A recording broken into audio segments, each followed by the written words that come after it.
لیکن مذاکرات تو ہر چیز کا ہم تو مذاکرات ہی ہوتے ہیں جی لیکن ایک یہ تھی اور بڑا پن ہونا چاہیے. اور اس وقت جو صورت حال ہے اس میں ہمیں ان دونوں چیزوں کی کمی محسوس ہوتی ہے. تو کشمیر میں حالات خراب ہو چکے ہیں، کیا کہیں گے؟ یہ بڑا پریشان کون ہے، اس کو بڑا مس ہینڈل کیا ہے کشمیر کی گورنمنٹ نے اور فیڈرل گورنمنٹ نے جو جس طرح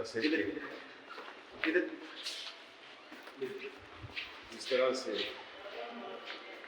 اپنی ماہری دکھائی ہے تو اس سے کشمیر جو ہے ہمارے ملک کی فارن پالیسی کا ایک بنیادی ستون ہے اور کشمیر کے عوام اور کشمیر بالخصوص اس میں اس قسم کے حالات پیدا ہونے بڑے پریشان کریں اور اس پہ ہمیں ایوان میں بھی یہ بات اٹھائیں گے کہ یہ چیزیں اس نہج پہ کیوں پہنچی، کیونکہ عالمی سطح پر بھی اور انڈیا کے تناظر میں بھی اس قسم کی صورتحال نہیں پیدا ہونی چاہیے. Thank you.